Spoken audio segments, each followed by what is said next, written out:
What's the story, Morning Glory? What's the word, Hummingbird? Thank you so much for clicking on my channel and for joining me for this review of The Real Housewives of Atlanta, Seasons 15, Episode 3, A Star is Reborn. Now, let's get into Sheree. So, Sheree invites Sonia and Marlo over to Chateau Sheree. That house is so beautiful from the outside and the inside, too, but the curb appeal of that house is immaculate. So Sonia and Marlo come over to talk about BravoCon and how Mama Joyce was insulting Todd. And I would have thought by now Mama Joyce would have been over it. Not necessarily that she would have any type of warm and fuzzy feelings towards Todd, but I thought for sure by now she would have just accepted the fact that, you know, this is Candy's husband and he ain't going nowhere anytime soon. So she would have just been mum as far as her criticisms over this man, that she just would keep quiet about it. We don't expect her to sing Todd's praises, but I thought that she just would have shut up about it. But I guess she thinks that this is her shtick, her shtick. And so everywhere she goes, she gets a lot of laughs. She gets a big reaction, I guess, when she talks about Todd, and she's going to continue to do it as long as people are reacting to it. Because when she was on that stage and she said that the question was, I don't know what the question was, but she said something about she had hoped that Candy would have married a man with a better job. And then people in the audience were literally standing up and applauding her and cheering her. And it was just really bad because, like, okay, when women, especially women of color, once they make it to a certain tax bracket and, you know, they hang out with a certain crowd of people, they're not going to run into a plethora of African-American men or men of color who are on that same level as they are, that are not rappers or athletes or whatever. They're just not going to run into that many, and especially ones that you're going to really your pool is a whole lot smaller. The more money you make as a woman of color, the higher up you are as a woman of color. If you want to date and marry within your own race, your pool gets smaller and smaller and smaller. So I'm not exactly sure what Mama Joyce was expecting, unless Mama Joyce wanted Candy to marry outside of her race. But if Candy wanted to keep it within her race, she just wasn't going to find, her options were very limited. Okay. So the fact that she got with Todd, who had a job, I feel like he had a job, but he wasn't, I guess Mama Joyce wanted Candy to find somebody who made Candy money or more. But that just was very unlikely. I mean, look at the ones that did in her group escape, the ones that did marry at their level or higher. The only one that I can think of is Tiny, and she married a what? A rapper. So I don't know. Mama Joyce needs to quit it. She needs to get over it. Todd ain't going nowhere anytime soon. He's also the father of her 2 grandchildren. So anyways, then they talk about Martell. Sheree says that Martell in real life is not the same Martell that we see on Love and Marriage, Huntsville. She says that Martell is, he's not that cocky or arrogant, just like the sleazeball that he appears to be on Love and Marriage, Huntsville. And the reason why he appears to be such a sleazeball on Huntsville is because of the way he treats his ex-wife. They're both at fault with a lot of stuff, right? But there are times when Martell will do things on purpose just to get her upset, just to push her buttons, just to create a scene. The fact that he's always threatening to take her to court to get full custody of the children. The fact that he's constantly like, to me, it appears that he still has feelings for Melody, because he'll go out of his way to be next to her. He'll go out of his way to have a scene with her. He'll go out of his way to, make her react, to make her to create a reaction out of her.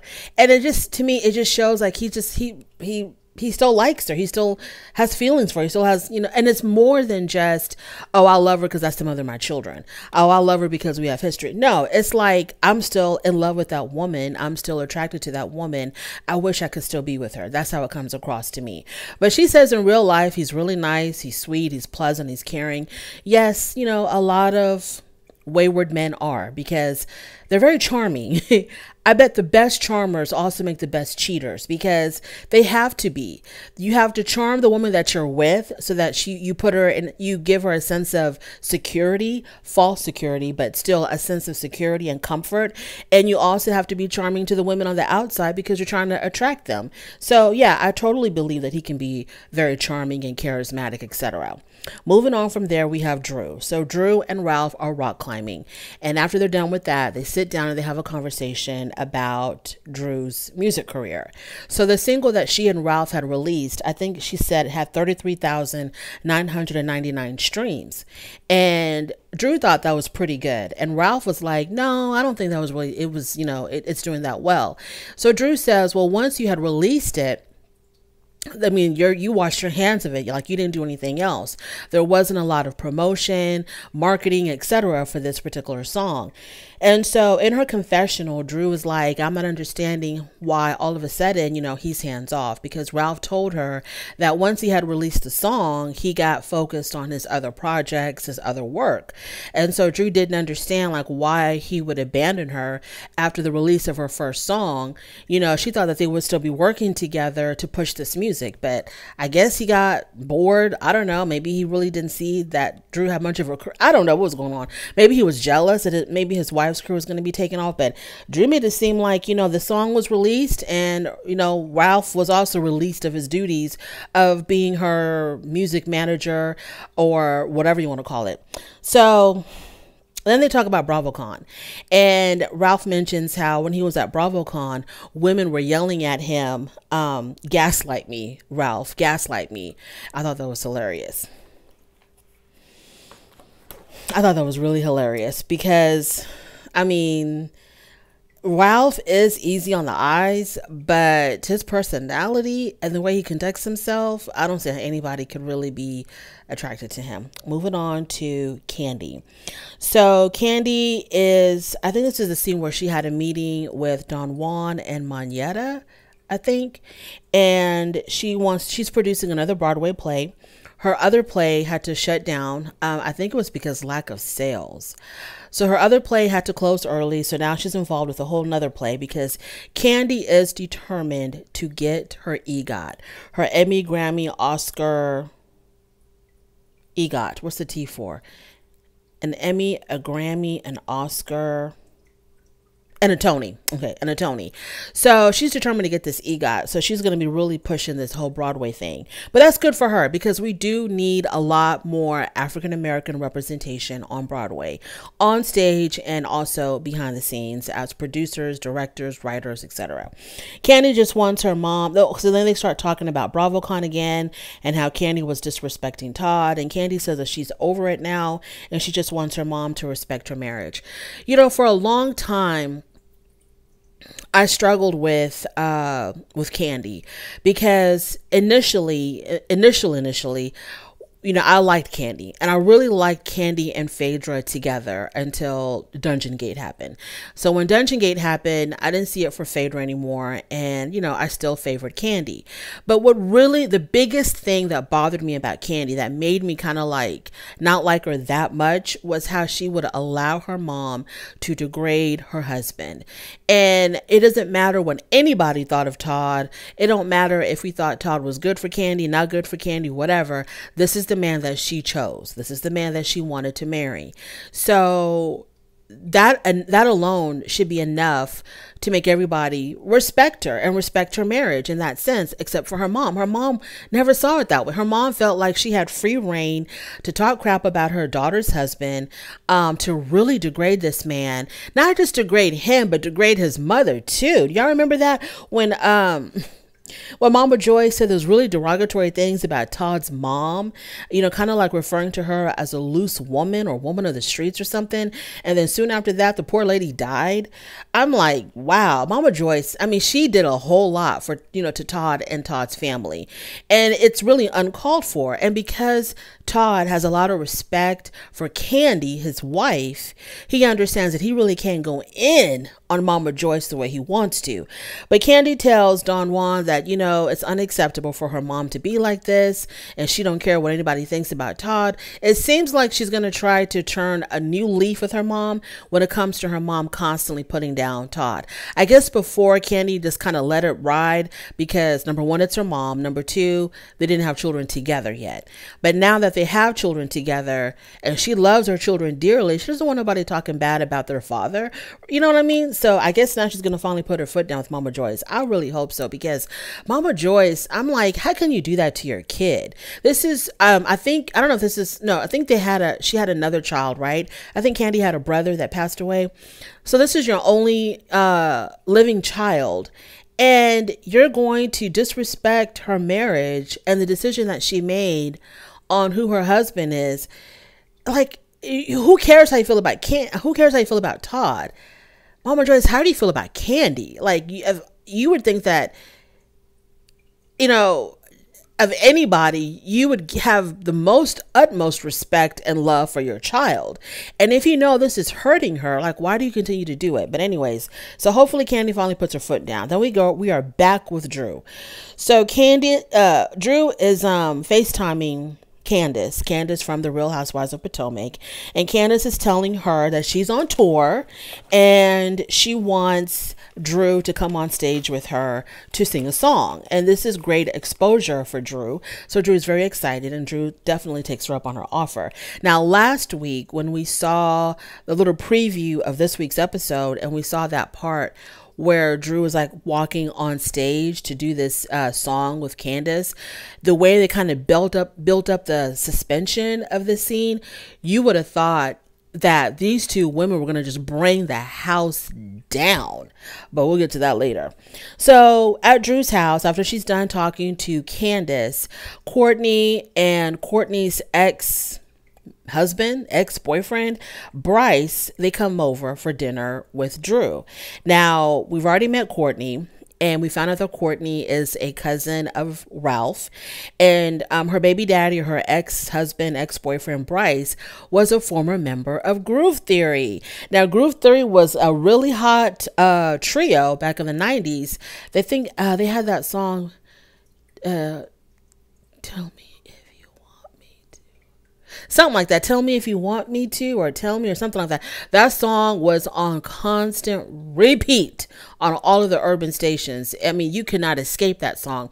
Now, I had thought that because it was two guys and a girl, I thought that the girl in the group, the lead singer, I thought she had a relationship with one or both of the guys at different times. Maybe it was just one of them. And I don't know if it was Bryce or the other guy that the lead singer had a relationship with. But here we are, a million years later. So Bryce and Courtney have a 24-year-old child together. Now, Ralph was like, oh my God, I can't believe you have a 24-year-old. I could. It wasn't that surprising for me that Courtney would have a 24-year-old daughter. It was more surprising that Bryce had a 24-year-old daughter, but I wasn't surprised that Courtney had a 24-year-old daughter. So, and also Bryce and Drew worked together on a movie years ago. So when Courtney's there, Drew FaceTimes Kandi. And the first thing Drew says to Kandi is, oh, Courtney's here. And then she pans the camera for Kandi to see Courtney in the background. Because when Drew first got on the phone with Kandi, Courtney left the room quickly. She expeditiously exited stage left. She wanted no parts of Kandi. But then here comes Drew. You know, she shows the phone. She points the phone at Courtney for Kandi to see her. And so Kandi was like, you call me for this? I don't give a damn. I ain't got no time for no damn Courtney. And so she was like, huh? What's going on? So then Drew told her about Candace inviting her to sing this song. And she was inviting her to this event. And so, okay, fine. So Courtney and Bryce, Drew and Ralph, they all sit down for dinner, and they had a private chef, and that chef threw down. I mean, that food looked so good. There was macaroni and cheese, and there was shrimp, and there was vegetables, and there was salmon, and I think some type of greens. It looked so good. Drew be eating so good at her house, because I remember last season talking about how good the food is at her damn house, but they barely eat it. So I know that the chef don't really care if they eat it or not, because they're gonna get paid either way, and they're also I guess like getting free promotion to be on this show. But I hope that food does not go to waste, and if they don't eat it, I hope they pass it on to the crew, because that food looks too good to throw away. Anyways, so they talk about Sonya.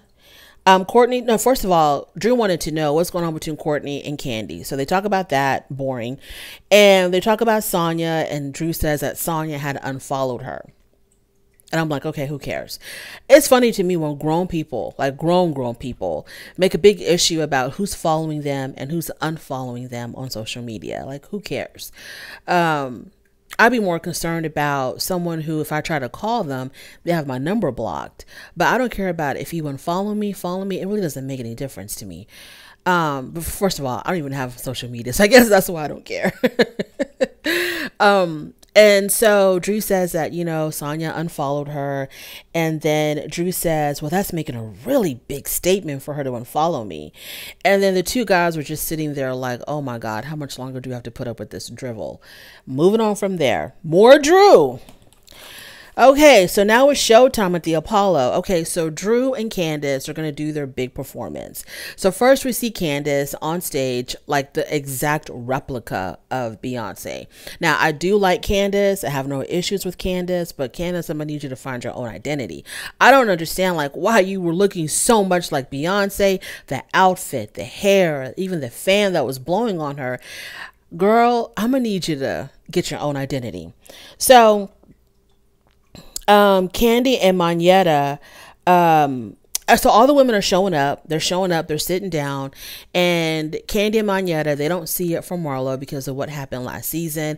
Now, we saw the situation last season, how Candy and Marlo were, getting into it. Marlo was saying a lot of stuff about Candy, about how Candy is for the streets. Anybody can get it with Candy. She lays it low and spreads it wide. Yeah, she went in on Candy. And then at the reunion, it got even worse between Candy and Marlo. Candy talked about this whole television deal that her and Todd were trying to work on for Marlo. And Marlo seemed ungrateful and didn't take them up on their offer and acted like, she was too good for their deal. So there's like deep-rooted issues between Candy and Marlo. So Candy's like, I'm going to keep my distance from Marlo. And then Manetta, she has some type of issue with Marlo, but I forgot what it was. So she's also not talking to Marlo. So Marlo says in her confessional that if I was a man, Candy would get over it a whole lot quicker. She says if I was a chicken wing, she'd get over it quicker than that. So everyone's there except Sheree. Okay, Sheree says she was feeling under the weather. And then in her confessional, Sheree says, I'm really sorry that I had to miss out on Flop It Like Drew. She says, I'm really sorry I had to miss out. I had to miss out the show. I had to miss the show with Flop It Like Drew. Oh my goodness. So then the show starts, y'all. Okay, so Candace, she does her thing, channeling her inner Beyonce. Then Drew says in her confessional that she really could not focus on her music because she was busy being a mother to 3 children. Drew, stop lying. You never focused on your music because that's not what you were really here for. You were after the acting thing. Drew, stop making it seem like, you just made that decision for whatever reason. You don't want to admit, excuse me. See, I'm about to say something bad and the universe is trying to stop me. Drew, okay, maybe you wanted to do music at some point in your life because you were in that group, that music group, but maybe the issue is music just ain't for you. Yes, you can hold a tune, you can sing, whatever, but so can a gazillion other people. And a gazillion other people all don't have big time music careers, okay? So maybe you love to sing and you love to dabble in music here and there, but maybe you just really don't have what it takes to be some big time singer. I don't know. Maybe you do, maybe you don't. But stop it with, I was too busy with my kids to really hone in on my music career, because you had a fairly successful acting career. Okay, so I don't understand. saying, if you really wanted to do music, you could have done music. Maybe acting was paying more. Maybe, you know, people really were not feeling you doing your music, and you don't want to admit to that you could have been a failure in the whole music industry. You don't want to talk about that. I don't know, but stop using your damn children as an excuse of why you're not on the level of Beyonce or Adele or something. Stop it. So now she says she's got the time to focus on her kids. Okay, you didn't have time before for your children, for your music career, but you had time to act. You had time to be on a trashy reality TV show, i.e. The Real Housewives of Atlanta. But now all of a sudden, you know, you've got the time for your music career. So Candace introduces Drew, and she comes out. And let's talk about this. When Drew arrived at the venue, she had on this, was it like I don't even know, was it Fendi? Like a Fendi outfit or something? Some shorts, some thigh-high socks, a top, and like a little, like, I don't know what it was, like a little coverlet, a Fendi coverlet or a Fendi jacket or something. I don't know what it was. I thought that was just her, you know, I'm a ride to the venue outfit. And then when I get there, I'm going to go into full glam.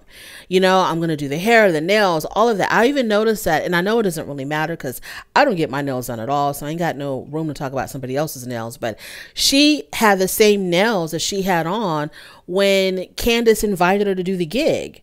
And I don't think Candace invited her like the day before. So I would have thought she would have completely revamped herself. Like hair, nails, makeup, outfit, everything just would have been like stage ready. But she wore the same outfit that she arrived in. And she just walked up on stage and sung a couple of notes and then left. Literally a couple of notes. I don't know what that was.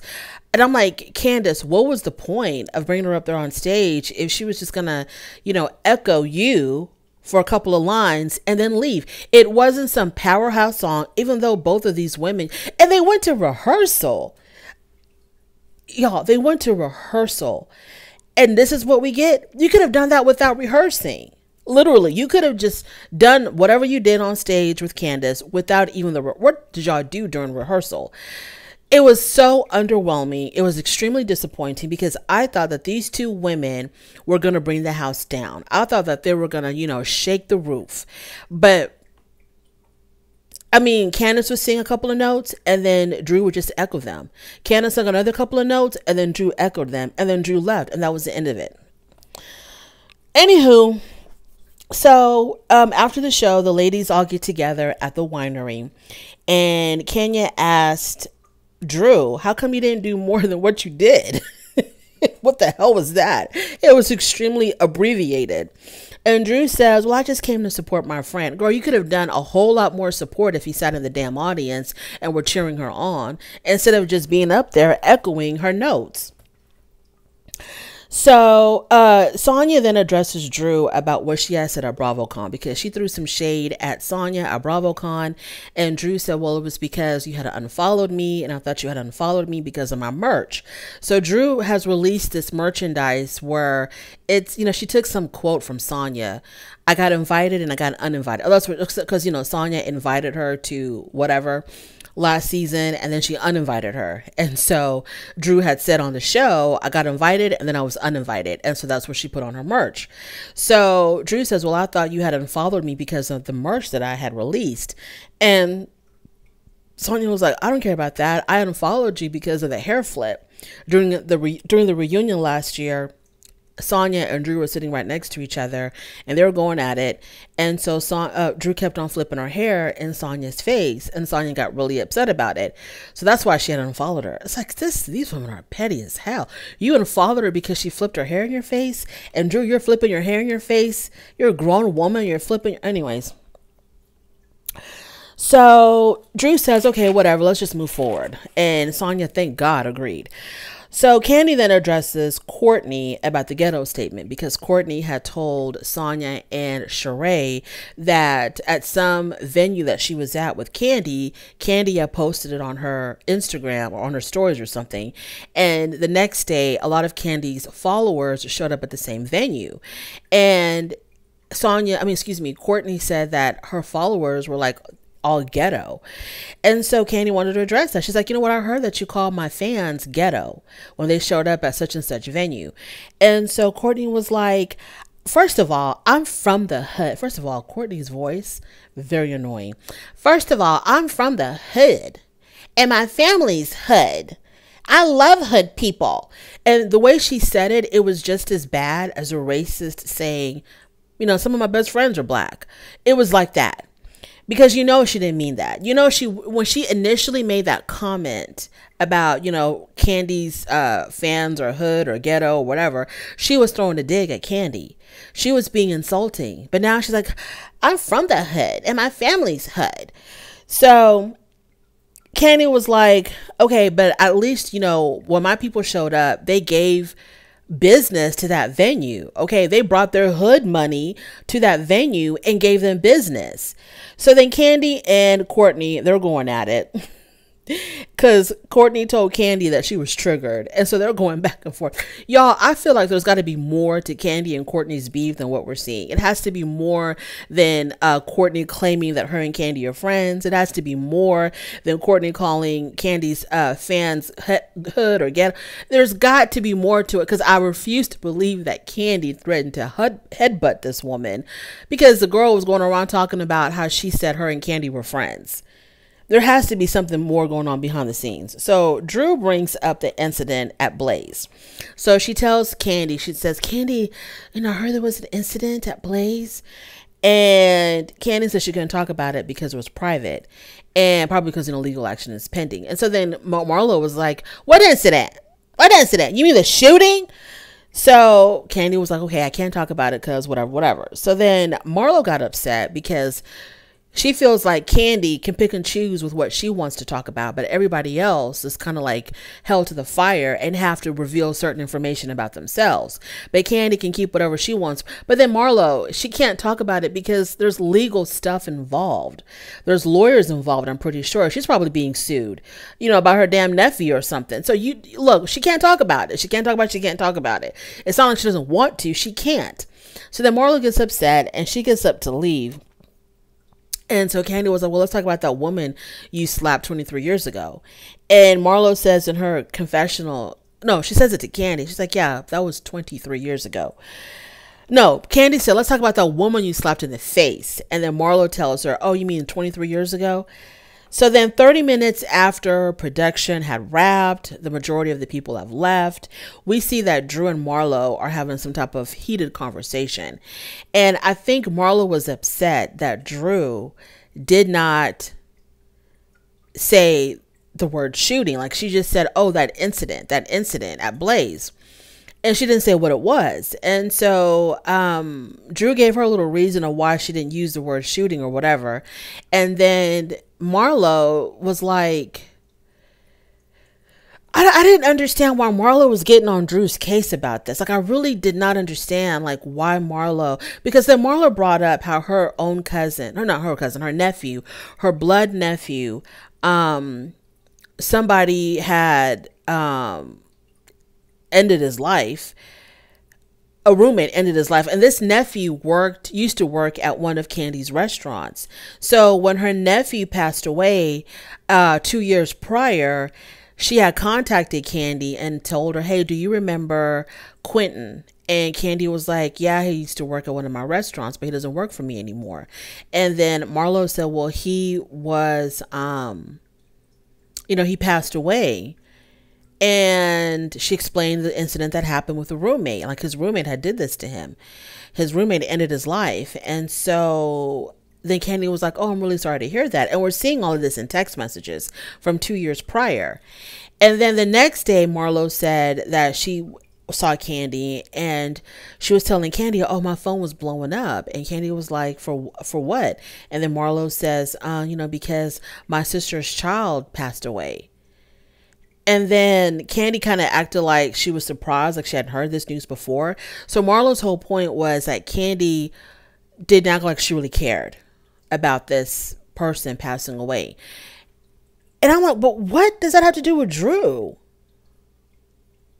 So then Marlo got into her, I don't know what was going on with Marlo. She kept on saying over and over again, my blood nephew was killed. My blood nephew was killed. And then she got up and she yelled in Drew's face, my blood nephew was killed.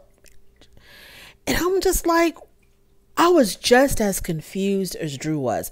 What does that have to do with Drew? If Candy didn't care about what happened to your nephew, why are you taking out on Drew? I must have missed something, y'all. I must have missed something, which is not unusual because I do miss a lot when I'm busy watching the show and trying to take notes at the same time. And I can only, rewind so many times before. So I was so lost with that. I didn't understand why Marlo was taking it out on Drew. I understood why Marlo was upset with Candy about that. If she felt like Candy kind of blew it off or Candy didn't take it too seriously. I don't know what she was expecting Candy to do. Did you want her to pay for the funeral? Like, what was it? Where was Candy lacking? Because when she told Candy face to face about what happened, Candy seemed genuinely concerned. And then when she texted it to her prior, Candy replied, "Oh, I'm really sorry to hear that." Like, what did you want her to do? Like, I don't understand. So yeah, that's where the episode ended. It left me all the way confused. I want to know the real deal between Candy and Courtney. Yeah, I want to know what's really going on between those two women. Anyways, that's it. Thank you so much for joining me. I really do appreciate it on your way out. Please don't forget to rate the video. If you like this content, please go ahead and subscribe, and I'll definitely talk to you later. Bye.